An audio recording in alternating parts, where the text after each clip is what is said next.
안녕하세요. 입덕춤의 전재들 TV입니다. 에로티시즘 콘서트 21번째 이야기, 클린턴이 쇳골 케네디에게 쓴 편지를 감상하시겠습니다. 오늘은 바람둥이로 소문난 빌 클린턴 대통령이 쇳골인 존 F 케네디 대통령에게 보내는 가상적인 감동의 메시지입니다.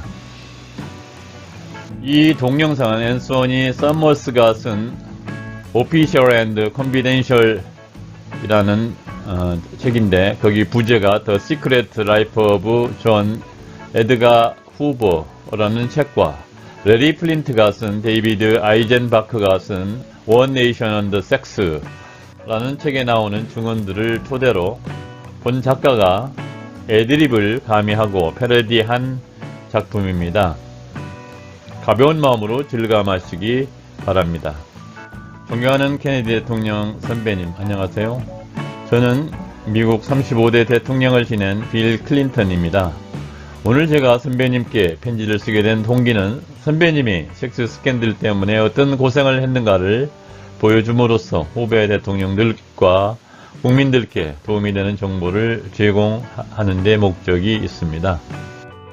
케네디 선배님은 1917년 5월 29일 미국 마사추세츠 블루클라인에서 태어나셨습니다. 선배님은 1953년 36세 되던 해에 24세의 제크린과 결혼해서 1963년 암살될 때까지 약 10년 정도 부부 생활을 하셨습니다. 슬하에는 존 F 케네디 주니어, 캐럴라인 케네디, 패트릭 부비의 케네디를 두셨습니다. 선배님은 부유한 가정에서 태어났고 로버트 F 케네디, 에드워드 M 케네디 형제 자매가 있으며 형제간의 우애가 깊었던 것으로 알려지고 있습니다. 선배님은 불행하게도 1963년 11월 22일 저격범 오스왈드의 총을 맞고 긴급 후송되었으며 미국 텍사스 댈러스 파클랜드 병원에서 세상을 떠났습니다. 선배님은 1961년에 대통령에 취임하여 1963년에 암살당하기까지 겨우 3년 동안 대통령직에 계셨음에도 불구하고 미국의 자유주의의 상징으로서 우리 국민들에게 영원히 기억되고 있습니다. 선배님이 어떤 연유로 플레이보이라는 영광을 얻었는지 자료를 수집하여 분석하였습니다.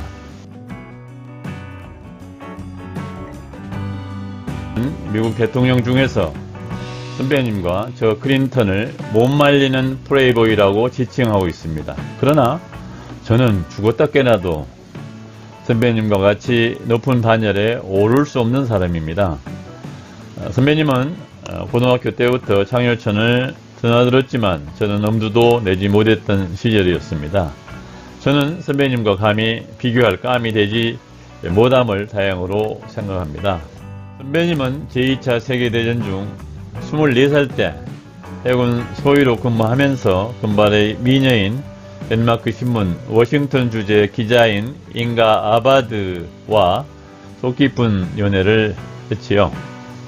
선배님은 글래머 유부녀로서 섹스 경험이 풍부한 연상인 그녀를 무척 좋아하셨죠. 그녀가 나치 일당과 연결되어 있을 것이라고 의심한 FBI는 선배님과 그녀를 감시하고 도청하기 시작했습니다. 결국 선배님은 타이에 의해 근무지를 와싱턴에서 멀리 떨어진 남쪽 해군 기지로 옮겨야 했습니다. 그러나 인간은 그곳까지 찾아가 성적인 관계를 가지기도 했습니다. 이러한 스캔들이 선배님의 앞날에 걸림돌이 될 것을 우려한 부친 조셉 P 케네디가 인가에게 금전적 도움을 주고 그녀가 선배님의 곁을 떠나게 만들었습니다. 선배님은 1953년 제크린과 결혼하고 상호 5년이 된 뒤에도 여성들과 연문을 뿌리고 다녔습니다.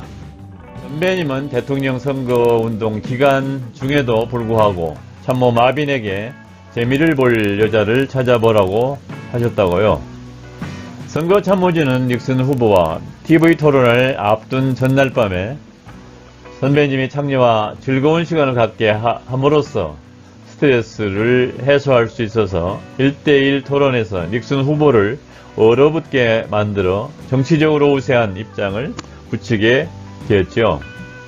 선거기간 중 마피아 두목인 지안카나의 정부인 주디스 캠벨과 또 관계를 맺으며 이를 득표로 연결하여 유리한 상황을 만들어 대통령 선거를 승리로 이끌었습니다.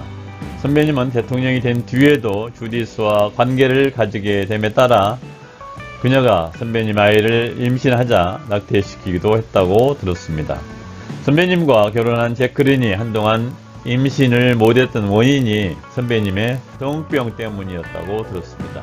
선배님이 여자 모델들과 유람성 해외여행을 나가려고 했을 때 제크린이 해산날이 가까워졌으니 여행을 말렸지만 이를 무시하고 여행갔다가 제크린이 아이를 사산하기도 했고요. 선배님은 제크린의 여동생의 리, 수많은 헐리우드 영화 배우들과 관계를 가졌죠. 특히 최고의 섹시스타 마릴린 먼로와 백악관 안팎에서 만나 관계를 가짐으로써 제크린이 맞바람을 피우는 핑계를 만들어 주기도 했지요. 선배님은 미성년에서부터 선배님보다 연상인 여인들까지 닥치는 대로 관계를 가졌습니다. 특히 선배님은 부친인 조셉 P. 케네디의 친구인 할머니 마린 디트리히와도 백악관에서 관계를 맺었다는 사실도 알려져 있습니다. 1960년대의 시대상이 마약과 자유분방한 성생활이 확산되는 시점에서 대통령의 섹스 스캔들은 거의 수면 아래에 존재하였을 뿐입니다. 저는 다음과 같은 이유로 선배님을 부러워하고 존경합니다. 첫째, 제크린 여사는 선배님을 대통령용으로 만들기 위하여 상당한 기간 인내하며 지냈습니다. 선배님 스스로 제크린 여사를 섹스 심볼로 부를 정도의 멋쟁이고 매력이 넘치는 부인으로서 선배님이 대통령이 되는데 내조를 아끼지 않았습니다. 둘째, 제크린은 대통령이 섹스 스캔들로 비난을 받는 것을 싫어해서 선배님이 바람을 피는 현장을 열심히 피해 다녔습니다. 혼자 외출하거나 아이들과 휴가를 마치고 백악관으로 복귀할 때에는 미리 전화로 예고해서 선배님의 외도 현장을 의식적으로 피함으로써 남들의 관심을 끊으려 했습니다. 셋째, 당시 언론은 연루국 간의 냉전 시대였기 때문에 대통령의 섹스 스캔들을 들추는 것은 국가안보를 위협하는 반역 행위로 간주되기도 했습니다. 이 말하면 매스컴들이 선배님의 섹스 스캔들을 눈감아 주었습니다. 정치인의 사생활 보도를 금지하는 언론 윤리 강령 때문이기도 했죠. 선배님은 이런 상황을 역용하여 무수한 여성들과 바람을 피우고 다녔습니다.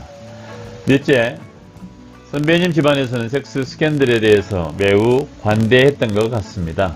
선배님의 부친 조셉 P. 케네디께서는 아들이 섹스 스캔들로 인해서 장래를 망칠 것을 우려하여 적지 않은 돈으로 이를 수습해 주었습니다. 잉가바드 기자에게 돈을 주고 아들과 결별하게 만들었고요. 제크린이 선배님의 바람기 때문에 이혼소송을 제기할까봐 그 어른께서는 며느리에게 차와 집을 사주기도 하면서 달래기도 했지요. 선배님의 동생들은 형의 스캔들이 새나가지 않게 디테일을 하는데 노력했습니다. 특히 로버트 케네디는 법무장관으로서 선배님이 만들어낸 섹스 스캔들을 막으려고 최선을 다한 사람입니다. 로버트는 형과의 관계를 맺은 여자들과 겹 성관계를 맺음으로써 여자들을 걸레로 인식시키는 전략을 구사했는지도 모릅니다.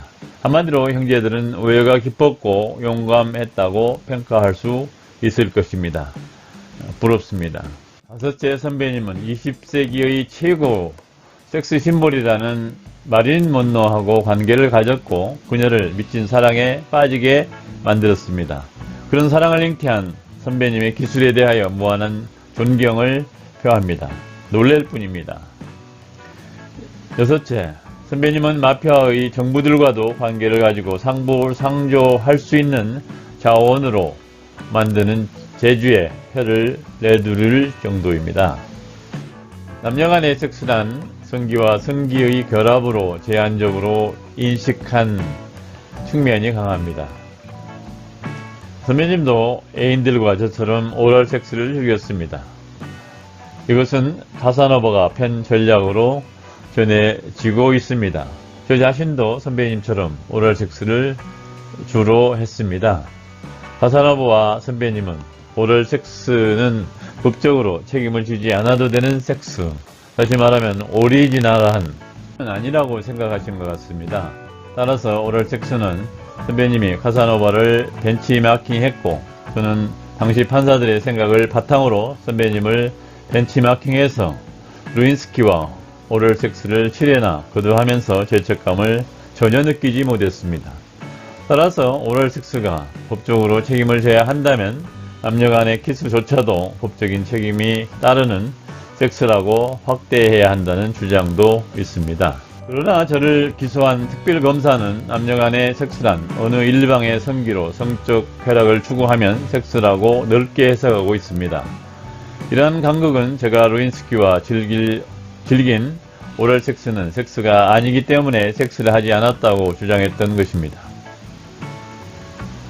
제 사건을 담당한 특별검사는 제가 거짓말을 하고 있다는 내용을 담은 보고서를 상하원에 제출했던 것입니다. 참고로 타이완의 판사들은 오럴 섹스는 섹스가 아니라는 결론에 따라 판결하고 있습니다. 가세 선배님이 1963년 암살을 당하지 않고 재선에 성공했더라면 더 많은 섹스 스캔들을 만들었을 것입니다. 그러면 후보 국정은 더욱 기고만장했겠죠? 둘째, 선배님이 암살을 당하지 않았더라면 선배님은 제클린과 이혼하고 마를린 먼로하고 재혼했을 가능성이 아주 높습니다. 그렇게 되었을 경우 선배님은 미국 대통령 중에서 재임 중 최초로 이혼하는 기록을 보유할 뻔했으며, 마릴린 먼로가 약물 받아 복용으로 죽지 않았을지도 모릅니다. 실제 FBI 국정 후보가 선배님의 스캔들에 대한 엄청난 양의 파일을 공개했더라면 선배님은 임기 중에 탄핵당했을 가능성이 매우 높습니다. 후보는 1963년 선배님이 스파이로 의심되는 소독 콜골들과 노란한 섹스 스캔들에 대한 상세한 파일을 가지고 있었습니다. 그러나 후보는 선배님이 재선될 것으로 믿어 의심치 않았기 때문에 콜골 섹스 스캔들에서 선배님을 보호해 주었습니다. 선배님과 선배님의 형제들은 FBI의 후보라는 천적 때문에 몹시 난처한 지경에 이르렀죠. 하지만 후보 국정은 선배님과 형제들 때문에 존재감을 과시하며 파일을 만드는 데 열중했습니다. 선배님이 암살당하지 않고 재선에 성공해서 임기가 만료된 후보를 퇴직시킬 수 있었을까요? 후보가 선배님을 괴롭혀왔지만 결정적인 순간에 그의 보호를 받은 선배님인데 어떻게 그를 퇴직시킬 수 있었겠습니까? 그를 퇴직시키기 전에 선배님을 탄핵당하도록 공작했을 가능성도 배제할 수 없었습니다. 지금까지 주마간산식으로 선배님의 남봉의 역사와 엽색 행각 유람기를 살펴본 결과를 종합하자면 선배님은 섹스 중독자라는 결론을 내리지 않을 수 없습니다. 선배님 스스로 1962년 당시 영국 수상인 헤럴드 맥밀런 총리에게 너무 오랫동안 새로운 여자를 만나지 않으면 심각한 누통에 시달린다고 고백했죠. 선거운동 기간 중에는 섹스를 희망했으니 그 증세가 도를 넘는 수준이라고 생각을 합니다. 여기서 선배님의 섹스 스캔들을 두루 들추어낸 것은 선배님을 욕되게 하려는 목적이 아니라 선배님의 다양한 방면에 걸친 자유주의 사상에 경의를 표하는 차원에서 이 편지를 썼다는 점을 강조하면서 넓으신 양해를 부탁드립니다. 감사합니다. 지금까지 에로티시즘 콘서트 21번째 이야기, 클린턴이 새골 케네디에게 쓴 편지라는 제목의 동영상을 시청하셨습니다. 이 동영상이 시청자 여러분에게 유익했다면 좋아요 버튼과 구독 버튼, 알림 버튼을 눌러주시고 시청 소감을 댓글로 달아주시면 대단히 감사하겠습니다. 다음 시간에 뵙겠습니다. 안녕히 계십시오.